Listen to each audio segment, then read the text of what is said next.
Nephilim are mysterious beings mentioned in the Bible only a few times, yet they have left a deep impression in religious and historical reflections. The first mention of them appears in the book of Genesis, chapter 6, where it speaks of the time before the great flood. In verses 1-4, it is said that the sons of God began to marry the daughters of men, and from this union came the Nephilim, beings distinguished by their power and renown. But who were the sons of God and the daughters of men, whose union led to the birth of the Nephilim? There are two main interpretations. According to the first interpretation, the sons of God are angels or spiritual beings who, defying God's will, took human form and entered into relationships with earthly women. This violation of the divine order resulted in the birth of the Nephilim, beings of unnatural strength and size. The second interpretation suggests that the sons of God are the descendants of Seth, the third son of Adam and Eve. As you know, Adam and Eve initially had two sons, Cain and Abel. After Cain killed Abel, Abel's lineage was cut off.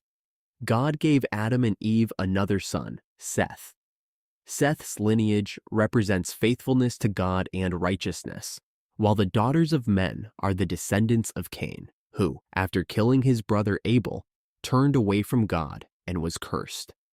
This union between the descendants of Seth and Cain became a symbol of the loss of spiritual purity and the rise of the Nephilim, fallen and corrupt beings. Equally important are the various interpretations of the word Nephilim.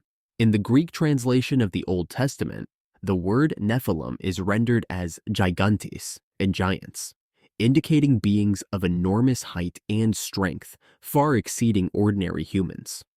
According to Greek tradition, giants were often associated with forces hostile to humanity, reinforcing the image of the Nephilim as destructive beings threatening divine order. Another interpretation is linked to the Hebrew root naphal, meaning fallen.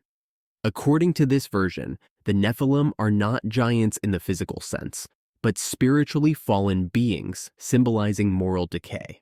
Regardless of the origins of the Nephilim or the interpretation of the word's meaning, the Nephilim are always associated with something negative.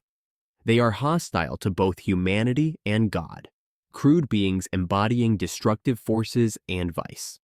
According to tradition, their existence became one of the reasons why God decided to bring the Great Flood, to cleanse the earth of corruption and evil. Thank you for watching. If you enjoyed the video, please like, share, and subscribe for more content on biblical stories and their meanings.